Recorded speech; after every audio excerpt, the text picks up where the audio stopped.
en ce qui concerne, c'est toujours gênant de faire part de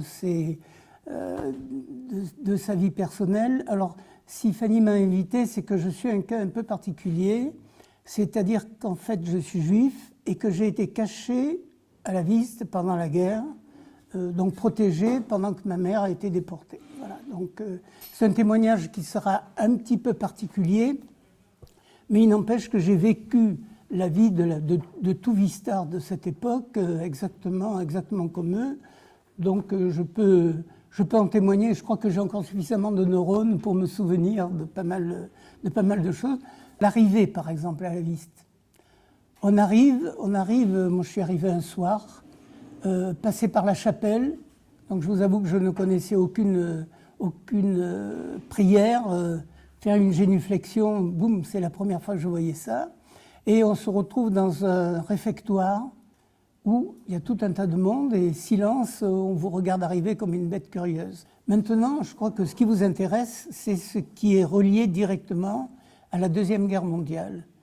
Donc vous savez que la zone sud dans laquelle nous nous trouvons a été occupée à l'automne, je crois que c'était en septembre 1942. C'est quelque chose comme ça, lorsque les Américains ont débarqué en Afrique du Nord. À partir de ce moment-là, les Allemands sont venus, et donc il était question, mon père était parti, disons, dans le maquis, dans l'armée libre. Il nous avait cachés avec ma mère dans une ferme dans la région de Manosque. Bon, et une fois que les sous ont été épuisés, ma mère a dit, il faut revenir à Marseille pour que je puisse travailler. Elle est donc revenue à Marseille et, par des connaissances, un abbé qui a été célèbre notamment dans le milieu du scoutisme, qui s'appelait l'abbé Combalusier, dont vous avez peut-être entendu parler. Le nom ne dit rien à personne. Alors, c'est quelqu'un vraiment d'absolument extraordinaire, qui a sauvé des tas de personnes, qui était un saint, et donc il a aiguillé ma mère sur la Viste, et je suis rentré en mars ou avril 1943, à la Viste, en 7e, en classe de 7e. Ma mère, elle, a été déportée un an après, en avril 1944. Bon, on avait relativement peu d'écho de l'extérieur, parce qu'à l'époque, bien sûr, non seulement il n'y avait pas de téléphone portable, mais il n'y avait pas non plus de radio portative disponible. Donc on ne savait pas grand-chose finalement de ce qui se passait à l'extérieur. Ce que ma mère a été arrêtée en avril, donc à ce moment-là, j'ai été caché. Le père Lemoine, qui était le directeur, m'a envoyé à Aix, à un autre établissement de Timon-David, dirigé par le père Drujon, où j'ai été caché sous un autre nom pendant quelques mois. Je suis revenu au moment des vacances et j'ai passé toutes les grandes vacances de l'été 1944 ici. Donc au moment du débarquement, je me souviens très bien du 15 août, quand les Alliés ont débarqué en Provence. Il y avait des tas de fusées dans le ciel, il y avait des sirènes qui sonnaient, on nous a vite fait mettre aux abris. La libération de Marseille, je crois, était beaucoup plus tard, a été fin août ou début septembre. Fin août, je crois, quelque chose comme ça. Beaucoup d'habitants du quartier sont venus se réfugier à la Viste, parce qu'il y avait un tunnel et des grottes qui étaient un petit peu sur les hauteurs. Et c'était un abri excellent. Il y a eu quand même... On était sous le feu de batteries allemandes et d'autres qui se répondaient. Et donc, un après-midi, par exemple, on a pu vivre des obus qui explosaient en l'air au-dessus de la terrasse où nous étions, parce que dans la journée, on sortait, heureusement. Et puis, la nuit, il fallait aller dormir dans ces espèces de tunnels. Je crois qu'il n'y a eu que des blessés. Ensuite, bien entendu, libération de Marseille, les cloches. Alors avant ça, je voudrais revenir un peu en arrière aussi sur certaines choses. Par exemple, on chantait très souvent le matin « Maréchal, nous voilà », que vous avez entendu. Et à ce propos, pouvez-vous le passer? Voilà ce qu'on nous donnait.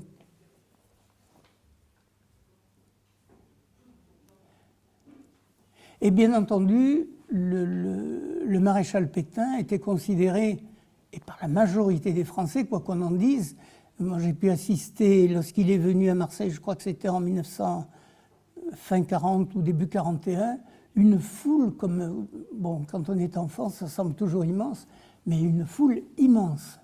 Il faut se souvenir aussi que Pétain est venu à Paris en juin 1944, alors que Paris a été libéré le 25 août, et en juin 1944, tous ceux qui ont pu voir des actualités de cette époque ont pu constater que c'était noir de monde.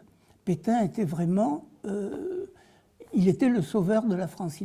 On entendait très peu parler de De Gaulle. Et puis, on n'avait aucune discussion politique. On ne savait pas, on ignorait ce qu'était le communisme, finalement, ce qu'était l'URSS, des choses comme ça. On les ignorait. La guerre, on la vivait pas tellement, on était à l'abri derrière. Bon, pour moi, il y avait la crainte un peu d'être découvert, mais ça passait. J'avais une vie de bon catholique, de bon chrétien à l'époque, servant la messe. Lorsque j'étais resté pendant les grandes vacances, nous étions une dizaine à être restés, les grandes vacances 44, donc celles de l'été de la Libération. Les autres, pour je ne sais quelle raison, nous étions une dizaine pour 7 pères qui s'occupaient de nous. Je crois que j'en ai plus appris pendant ces vacances. C'est là où on m'a fait regarder dans un microscope, où j'ai vu des tas de petites expériences alors que j'étais en classe de... J'avais terminé la 6e. C'était le père Mathieu à l'époque, qui était un scientifique. Après le père Camilla, qui est devenu docteur en physique. Après, il a passé un doctorat de physique. Donc nous étions chouchoutés. Moi, il m'arrivait de servir 2 fois de suite la messe le matin, parce que à une dizaine pour 7 pères, il y en avait qui n'étaient pas enfants de cœur, qui ne savaient pas servir la messe. Donc c'était un comble, moi, d'une autre religion, qui est à servir la messe 2 fois de suite. À la Viste, on travaille, on joue. Donc les jeux, eh bien, à chaque récréation, on avait les jeux dans la cour, on pouvait louer des cerceaux en fer, qu'on trimbalait comme ça, des échasses. Et les jours de fête, les samedis et les dimanches, nous avions des jeux organisés. Je ne sais pas si vous en avez entendu parler, drapeau français, drapeau américain, drapeau russe. C'était des jeux où il y avait 2 camps. Alors les élèves étaient séparés, vous en avez entendu parler certainement, entre marins et corsaires. Moi j'étais corsaire. Voilà, mais j'aimerais bien que vous me posiez des questions maintenant. Nous, on a étudié tout ce qui était les archives et on a vu qu'il y avait une grosse contradiction entre ce qui était écrit, donc il louait un peu le maréchal Pétain, qui l'idolâtrait beaucoup, mais après il y a le fait que vous avez été caché, peut-être qu'il y a eu d'autres enfants, ça on ne sait pas, mais... Si, il y en a eu d'autres, Est-ce que c'était vraiment en faveur du maréchal Pétain dans les écrits comme dans la pratique, ou ils disaient ça par protection et ils agissaient autrement? Non, je crois qu'il y avait une vraie reconnaissance au maréchal Pétain. Pour le maréchal Pétain, c'était une reconnaissance sincère. Mais il n'empêche qu'il y avait un certain nombre de choses, notamment la chasse aux Juifs, c'était des Allemands, essentiellement, avec des collaborateurs français. Bien sûr, Vichy a pris dès 1940 des mesures discriminatoires à l'égard des Juifs. Ça, c'est certain. Pétain avait un petit peu dans le collimateur les francs-maçons et les Juifs. Il les estimait responsables pas tellement de la défaite, mais de l'état d'esprit défaitiste de la France. Mais il n'empêche que pour un Français, j'allais dire de souche à l'époque, qui n'était pas concerné par ces questions-là, Pétain était vraiment vénéré. Je crois que c'était sincère. Alors maintenant, c'est comme partout, vous avez des gens qui ont pris des positions, des gens qui ont suivi. Alors au sein même de l'Église, vous avez par exemple le cardinal de Toulouse, qui était le cardinal Saliège, dont vous avez peut-être entendu parler, qui a pris une vigoureuse position contre la discrimination envers les Juifs. On ne savait pas exactement, c'était une discrimination. On ne savait pas à l'époque le sort qui leur était réservé. On n'avait aucune idée, on pensait qu'on les envoyait dans des camps de travail. Mais personne n'aurait imaginé ce qu'était Auschwitz ou Bergen-Belsen ou Ravensbrück, ces gens-là. Ces camps de concentration, personne n'en avait une idée. Simplement, les gens étaient raflés. On les amenait d'abord à Drancy, la plupart du temps. De là, ils partaient, on n'avait plus de nouvelles, mais on ne savait pas où ils allaient. Et pour beaucoup, on pensait que c'était un camp de travail. Alors, vous avez eu... La France, elle a vraiment été coupée entre... Je ne veux pas donner de proportion entre une partie de collaborateurs, une partie de résistants, et au milieu, une partie qui flottait, qui ne savait pas de quel côté se mettre. Donc je pense qu'il n'y avait aucune contradiction à cacher un enfant juif tout en étant respectueux du maréchal Pétain. Il n'y avait aucune contradiction, c'était une question personnelle.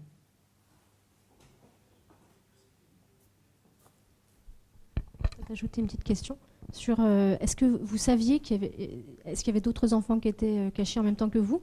Est-ce que vous aviez connaissance des personnes? Oui, je l'ai su après, c'était 2 jumeaux, les frères Gattegno. J'ai eu de leurs nouvelles après, mais malheureusement, eux, leurs parents ne sont pas revenus.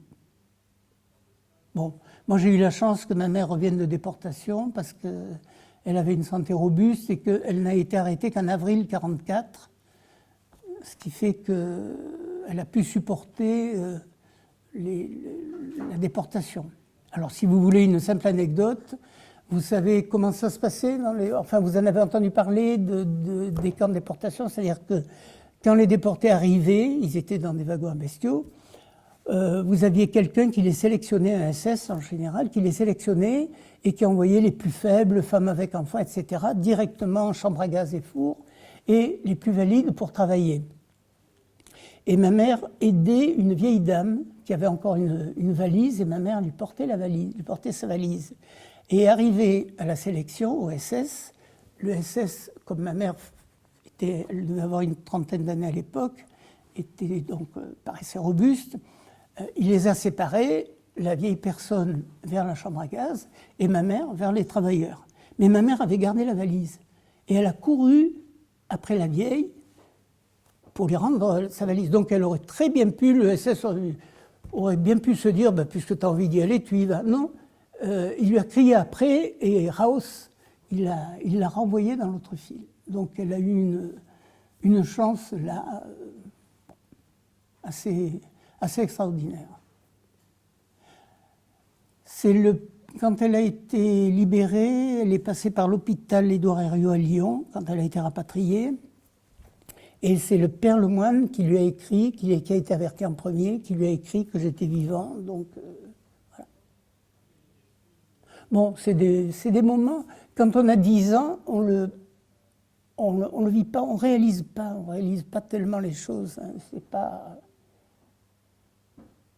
Quand vous dites caché, c'est caché à quel sens? Vous étiez dans des pièces ou vous avez juste changé Ah de non, nom? non, je vivais la vie normale de tous les élèves. Au contraire, non. Non, il n'y avait pas de perquisition ou de choses comme ça. Dans un pensionnat catholique, je sais qu'il y a eu des endroits où les collaborateurs ou les Allemands, sachant qu'il y avait des Juifs cachés, allaient y faire des descentes.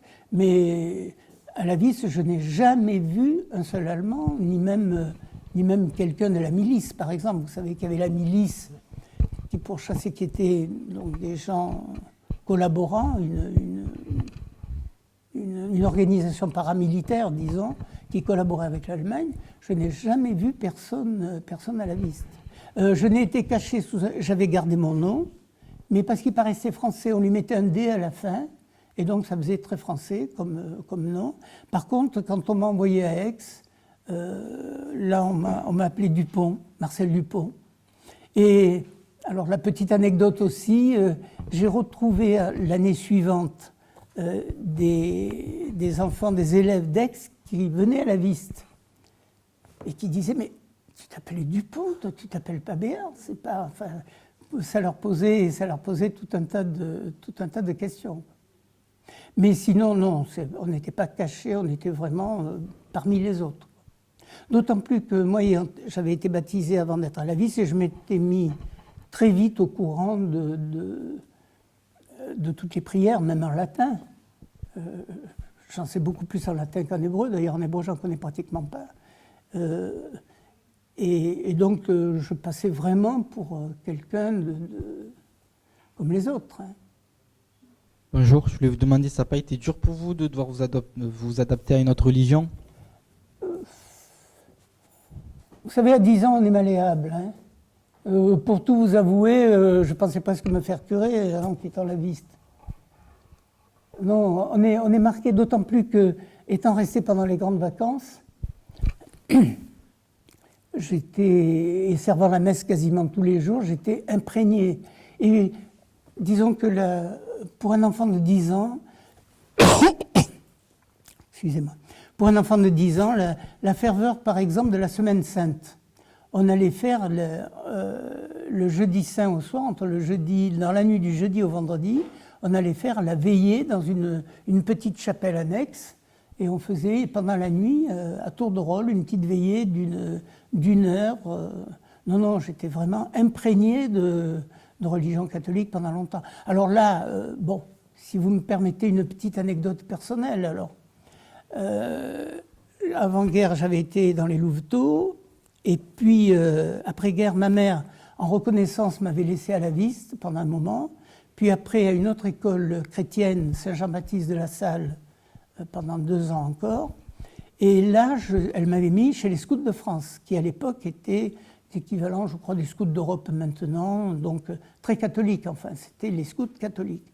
Donc j'avais fait ma promesse, seconde classe, pour ceux qui connaissent le scoutisme, etc. J'étais bien embrigadé là-dedans. Et puis je me suis retrouvé dans un collège, en classe de première, je crois.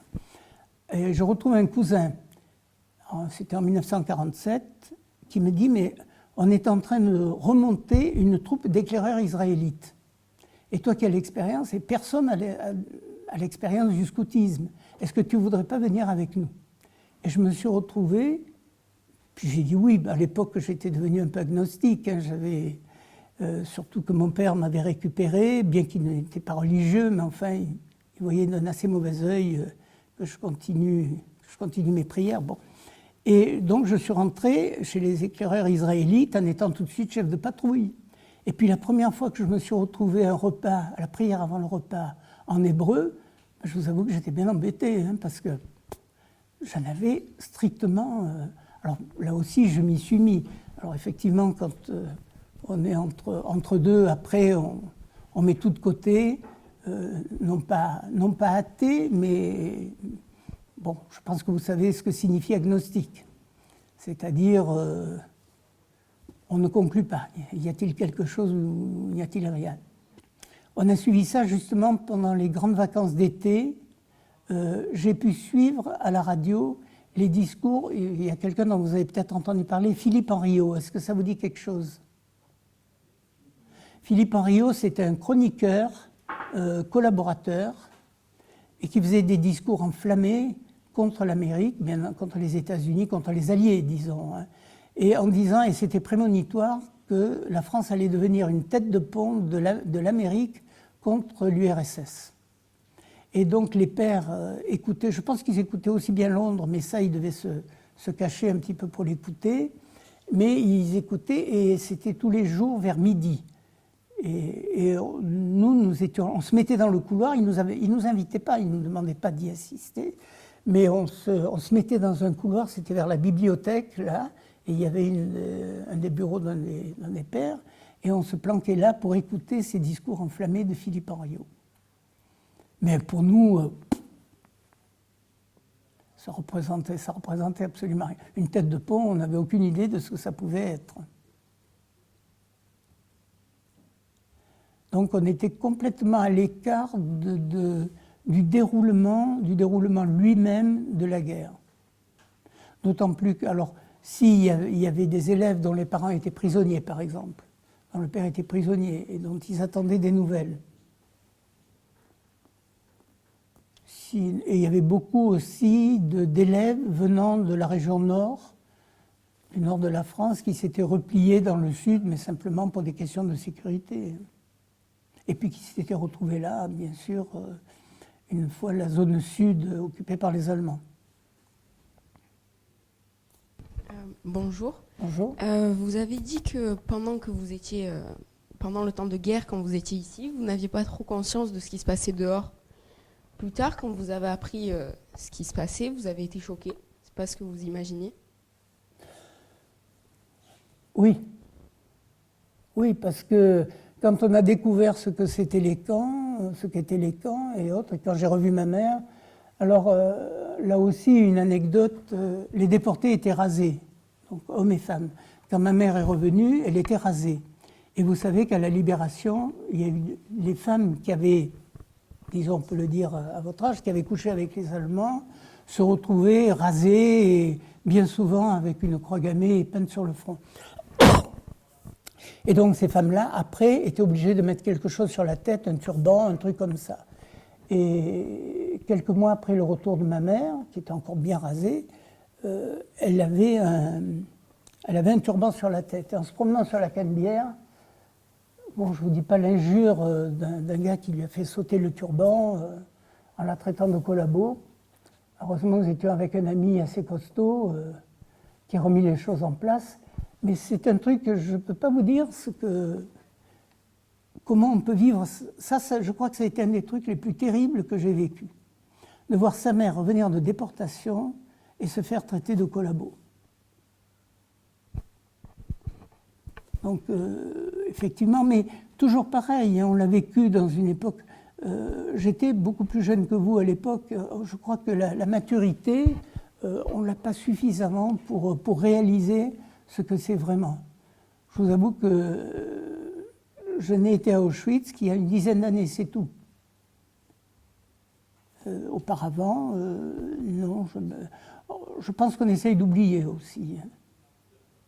On a pu voir dans le manuel d'histoire un texte de Simone Veil qui explique que personne ne voulait entendre parler des témoignages des déportés après la libération, qu'il a fallu vraiment attendre beaucoup d'années pour que cette parole-là, elle se libère. Et je voulais savoir si votre mère, elle avait pu témoigner de cela ou si elle avait attendu des années. Alors ce que je peux vous dire, c'est qu'il a régné quand même pendant un certain temps un certain antisémitisme tout de suite après la guerre. Il y a eu un tel bourrage. Par exemple, avant que la zone sud soit occupée, donc j'étais encore avec mon père et ma mère, ça devait être en 1941, on passait des films sur les juifs, le juif sus ou je ne sais pas trop quoi, avec des images absolument horribles, hein, de gens au nez crochu, aux doigts qui agrippaient la planète, en fait, etc.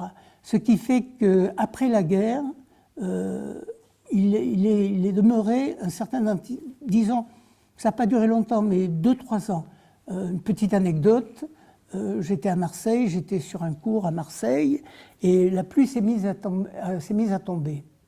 Et il y avait un gars dans un magasin, le store était à moitié baissé, et puis il n'a pas jugé utile de le sortir complètement pour protéger les gens qui s'étaient abrités dessous. Et j'ai entendu un gars à côté de moi dire « Encore un juif, celui-là ». Alors que rien ne laissait supposer que le patron du magasin était un juif. Donc ça a été un truc assez pénible à vivre pendant un certain nombre d'années. Et je pense qu'à partir des années 50, quand tout le monde a réalisé, je crois que ça s'est estompé. Et je dois le dire malheureusement que ça revient, ces dernières années, c'est revenu. Disons qu'il y a eu une période tranquille, sans antisémitisme, entre 1960 et disons 1990-95. Et votre père, il a été déporté? Non, mon père était parti avec un ami, donc c'est pour ça qu'il nous avait cachés à Manosque dans une ferme. Lui, il s'est retrouvé dans les commandos parachutistes et il a fait le débarquement de Provence. Et je l'ai vu arriver un soir, donc c'était à la fin des vacances ici. J'ai vu arriver un militaire Il était avec ma tante, avec sa sœur, donc qui lui a permis de me retrouver. Tout d'un coup, je me suis retrouvé là. Ben, je vous avoue que ça m'a pas fait plus plaisir que ça. Parce que, je sais pas, enfin, vous voyez un militaire comme ça, mon fils, boum, qui vous attrape, quelqu'un que vous n'avez pas vu depuis 2 ans, depuis plus de 2 ans, et puis en militaire, je ne savais pas ce qui me tombait dessus. Il m'a amené tout de suite. C'est un truc que je préfère mettre de côté. Tout à l'heure, il y a un petit diplôme qui a circulé. Oui. Et sur ce diplôme-là, on a une expression d'un certain type de régime. Parce qu'il y a une photographie de Pétain avec un extrait de message. Donc, c'est des éléments qui participent du culte de la personnalité. Et par rapport à cela, est-ce qu'avec le recul, vous pensez toujours que le soutien à Pétain était sincère? Oh, je le pense. Je le pense. Quand on chantait Maréchal nous voilà dans la cour, on le chantait vraiment sincèrement. Hein. Et les gens, tout à l'heure je vous citais la foule, et ils n'étaient pas obligés, les gens, de venir acclamer Pétain hein, quand ils venaient en déplacement. À Marseille, il y avait donc toutes les vitrines de magasins, on avait la photo du maréchal. Bon, c'est évident que là, à partir du moment où quelqu'un commence à la mettre, vous ne pouvez pas vous distinguer, que vous soyez d'accord ou non, vous la mettez aussi. Mais personne ne vous oblige à aller manifester sur son passage. Hein, on ne va pas regarder si vous y êtes. La foule était tellement dense qu'on ne pouvait pas voir qui y était, qui n'y était pas. Et donc ça, à mon avis, c'est une manifestation d'acceptation et de ferveur pour le maréchal. Et puis, il ne faut pas oublier qu'il y avait la radio à l'époque, qu'il y intervenait de temps en temps, qu'il était très écouté. Vous savez, les gens qui écoutaient Londres le soir, ça ne s'est fait que, à mon avis, que beaucoup plus tard, en discutant avec d'autres. Là, on a l'impression que la France entière était le soir à l'écoute de la BBC, avec son brouillage, là, je ne crois pas. Hein. Il y en avait, c'est vrai, mais je ne crois pas. D'accord, merci. Je crois que, bon, je crois qu'on pourrait le traduire par, à mon avis, hein, mon sentiment, de la passivité. Je crois pour l'ensemble, hein, pour la grande majorité. Bien sûr qu'il y a eu les résistants, il y a eu les collabos, donc les gens qui ont pris parti, mais à mon avis, allez, je ne vais pas citer un pourcentage qui me viendrait à l'idée, ça serait de dire que 80% au moins de la population française était passive. Elle attendait que ça se passe. L'acceptation du maréchal Pétain ne voulait pas dire l'acceptation des Allemands. Ça, c'est tout à fait autre chose. Pendant toute la guerre, disons dans l'intimité, je n'ai jamais entendu appeler les Allemands allemands, mais les Boches. C'est quoi qui a été le plus dur à vivre pendant et après la guerre? Après la guerre? Ou pendant les deux? Alors, pendant, toujours pareil, il y a 10 ans, on est un peu détaché de ces choses-là. On n'a pas eu le temps de s'habituer du point de vue nourriture, par exemple. Je pense que ça a dû être beaucoup plus dur à vivre pour des ados, par exemple, qui avaient connu avant une certaine... J'en reviens à des choses alimentaires, désolé, mais c'était le souci pendant la guerre. Hein, c'était le grand souci, c'était l'alimentation. Donc pour tous ceux qui avaient connu des tas de douceur, une nourriture abondante, c'était quand même dur à vivre. Pour quelqu'un comme moi de 10 ans, il n'avait pas trop eu le temps de s'habituer. Je me souviens, le premier chocolat au lait que j'ai mangé après la guerre, mais c'est 2 ans, il y a eu un rationnement après. J'ai dû bouffer la tablette entière en rien de temps. Et encore, c'était un chocolat, c'était assez dégueulasse. Mais j'ai bouffé la tablette entière. Hein, c'était le chewing-gum. Alors, si vous voulez des anecdotes, il y a eu la Libération. À la Libération, il y a donc eu les soldats américains qui étaient là. Et il y a eu un trafic, alors même à la viste, trafic de chewing-gum, de barres de chocolat, de trucs comme ça qui venaient des rations américaines. Alors une petite anecdote. on essayait de mettre 4-5, vous savez, c'était les tablettes, les tablettes de chewing-gum, là, vous voyez, les tablettes rectangulaires, hein, pas les dragées, les tablettes rectangulaires, d'en mettre le plus possible dans la bouche. Et puis, il y en avait un qui a été arrivé à 5 tablettes, il les avait mâchées pendant 1 semaine, pratiquement. Et puis, il y a un de ses copains, il allait le jeter, non, je ne sais pas s'il allait le jeter, il y a un de ses copains qui lui a acheté. Il lui a acheté, oui, alors, on est midi, vous allez peut-être manger, et je vais en rajouter encore un peu plus. Il y avait 2 bassins dans lesquels on se baignait, dont vous avez peut-être entendu parler. Bon, on ne renouvelait pas l'eau tellement souvent. Eh bien, la boule de chewing-gum, il a été la rincer dans l'eau du bassin avant de la lâcher. Donc voilà, ça, vous pouvez le mettre au titre des anecdotes. On a vécu, on était vraiment aux premières loges, ici à la Vis, puisqu'on surplombe la ville de Marseille, pour voir par exemple les bombardements.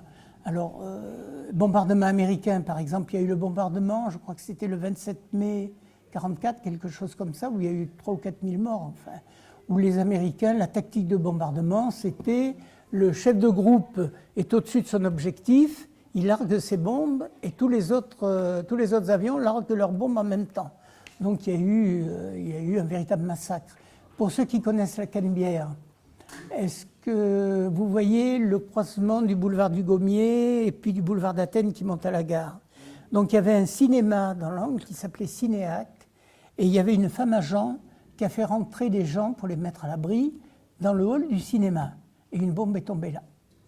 Donc je ne vous dis pas le carnage, les allées de Meillan, enfin tout autour de la gare, c'était arrosé.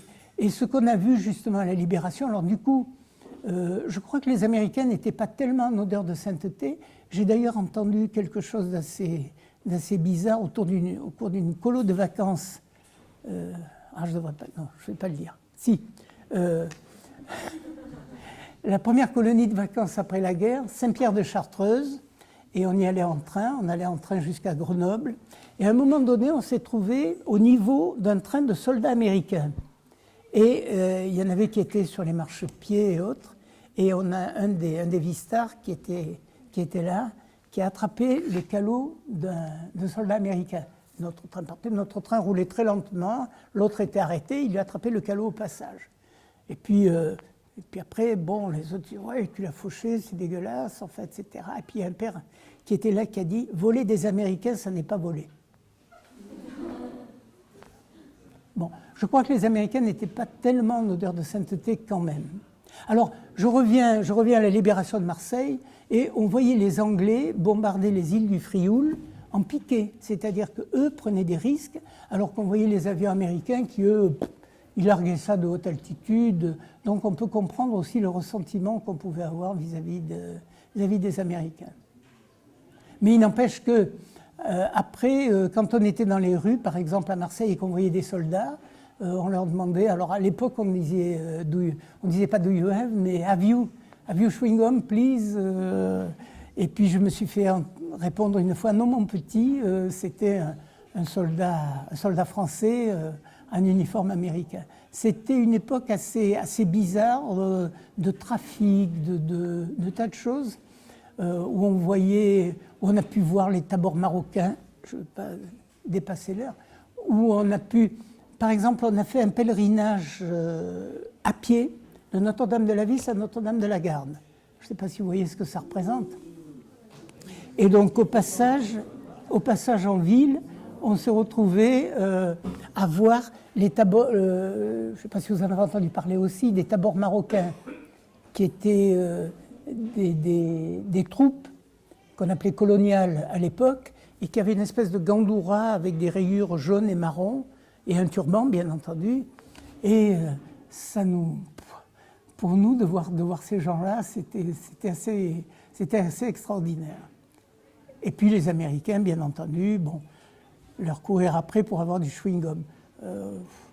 C'est pas très honorable, mais pour nous, c'était la friandise extraordinaire. Comment vous avez vécu en tant qu'enfant de 10 ans la montée de l'antisémitisme? Est-ce que vous le ressentiez? Mais oui, mal. Parce que, si vous voulez, l'injure, c'était de dire un gars avait quelque chose, par exemple, une bille en trop, tu veux pas me prêter tes billes? Non. Ah, le juif, le sale juif. Ça, je l'ai vécu, et c'est sans arrêt, sans arrêt, sans arrêt. Et ça, je préfère l'oublier. Hein, mais c'était l'injure. Alors, il y en avait une deuxième à la Viste qui était presque aussi insultante que sale juif, c'était sale italien. Babi. On appelait les Italiens les babis parce que l'Italie avait déclaré la guerre à la France au mois d'avril, si je me souviens bien, au mois d'avril, mars ou avril 40, c'est-à-dire au moment où la France commençait à être complètement enfoncée. Mussolini a jugé bon, il y a eu des bombardements italiens à Marseille. Et donc les Italiens étaient très mal vus. Et je me souviens de deux élèves d'une grande classe qui s'étaient battus au sang, hein, avant qu'on puisse les séparer, parce qu'il y en a un qui avait... Alors pour ceux qui sont marseillais, je ne sais pas si vous connaissez l'expression main de pâtis. Bon, main de pâtis, c'est quelqu'un qui est malhabile. C'est quelqu'un qui est malhabile. Il l'avait traité de main de pâtis. Et l'autre avait compris main de babi, c'est-à-dire main d'italien. Ça, je crois qu'il y en a un qui a failli perdre un œil, enfin ils se sont écharpés comme il n'est pas... C'était au moins aussi insultant que sale juif. Non pas, on ne disait pas sale juif, on disait sale italien, mais on disait quel juif si on ne voulait pas prêter quelque chose ou donner quelque chose. Voilà, et ça a continué un peu après la guerre, et je vous avoue que c'est assez traumatisant quand même. À l'intérieur de l'école, le discours des pères vis-à-vis des élèves, etc., il était plutôt antisémitiste ou pas, enfin, aux yeux de tout le monde? Non, ça n'apparaissait. Si, il n'y a qu'une seule fois où j'ai entendu, je crois que c'était le père Muller, en étude, dire à un élève, mais tu as la tête aussi dure qu'un juif, c'est-à-dire, il nous avait fait un petit topo, je ne sais pas sur quoi, sur les juifs, donc qui ne voulaient pas reconnaître le Christ, hein, bien sûr, et qui lui a dit, tu as la tête aussi dure qu'un juif, enfin, dans le sens, tu ne veux pas comprendre, tu es aussi buté. C'est la seule fois où j'ai entendu quelque chose, sinon je n'ai jamais rien entendu d'autre. Et si une fois, je pense que j'avais dû entendre autre chose, mais je sais que le père Lemoine, le directeur de l'époque, m'avait pris à part et m'avait demandé si ça m'avait touché. Bon, j'ai dit oui. Bien sûr, j'avais dit que non, mais il avait été témoin d'une injure, d'un truc comme ça, et il m'avait demandé si ça m'avait touché. C'est vrai que on est vraiment déchiré parce que je me sentais de culture chrétienne à ce moment-là. Hein, je me sentais catholique, vraiment pleinement catholique. On est déchiré, c'est tout ce que je peux vous dire. La dichotomie totale. Hein. On est deux personnes. Quand ma mère a été déportée, je me souviens que la veille où le père Lemoine me l'a annoncé, enfin, m'a annoncé que ma mère avait été arrêtée, il m'avait attrapé dans la cour, il m'avait demandé si j'avais des parents qui pouvaient s'occuper de moi, si je connaissais des oncles et tantes. Bon, les quelques-uns que je connaissais étaient cachés dans la nature, je ne sais pas trop où. Je dis non, il n'y a personne. Le lendemain, je me souviens, il m'a annoncé ça, j'étais en 6e, il m'a fait appeler, on était en classe, et il m'a annoncé que ma mère avait été arrêtée. Je me souviens avoir pleuré évidemment abondamment. Il a attendu que je me calme avant que je puisse retourner en classe. Et dès le soir ou le lendemain même, c'est le père Raphaël, je crois, qui était un des pères là. Il y avait un tramway jusqu'à Aix à l'époque. Il m'a fait évacuer donc sur ce pensionnat Timon David à Aix-en-Provence. Donc tous les deux ont pris des risques. Il a pris un risque énorme, hein, parce qu'il se disait que, en général, quand les gens étaient arrêtés, on essayait de les faire parler. Ma mère avait été, la Gestapo française était au bout de la rue Paradis, là-bas, vous en avez peut-être entendu parler, et ils l'avaient enfermée dans une pièce, dans un petit réduit, un cagibi, pour la faire parler. Ils essayaient de faire parler ceux qu'ils arrêtaient pour savoir où étaient leurs parents, pour pouvoir les arrêter à leur tour. Donc ma mère avait fait de l'auto-persuasion, c'est-à-dire je connais personne, j'ai pas d'enfant, etc. Comme elle était encore relativement jeune, c'était plausible. Et donc, mais ça, personne ne pouvait le savoir.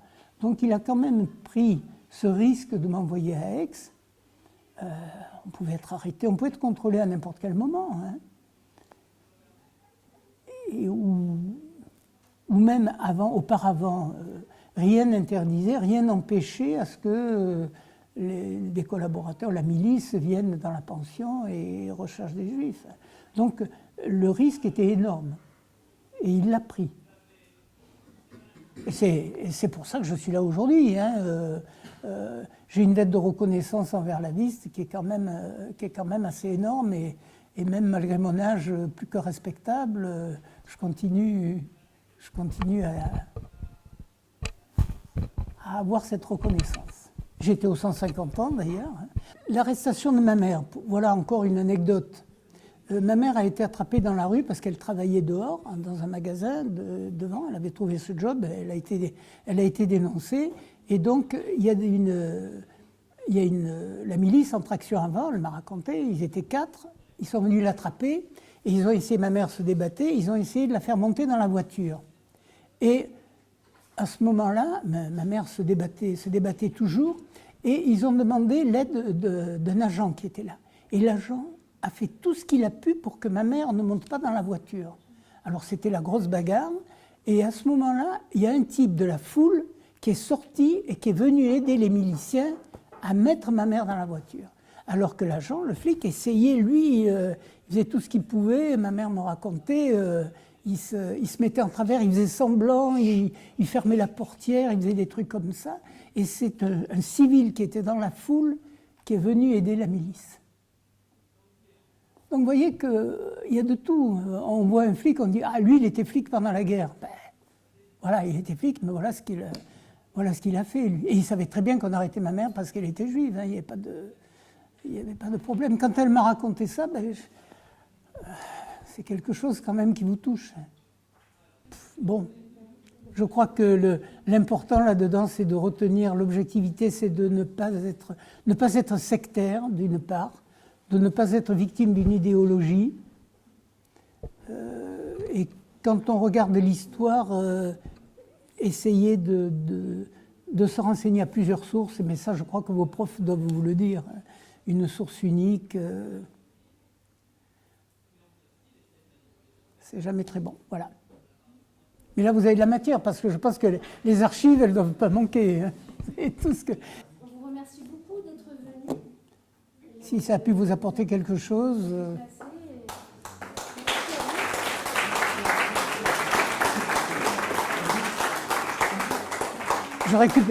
Je récupère l'image du maréchal quand même, parce que ça c'est historique.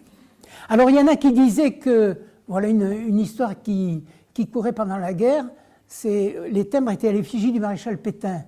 Et une femme se plaignait, enfin ou quelqu'un se plaignait, mais mon timbre il n'arrive pas à coller sur la lettre. Mais tu craches du mauvais côté, voyons. Vous voyez ce que ça veut dire ?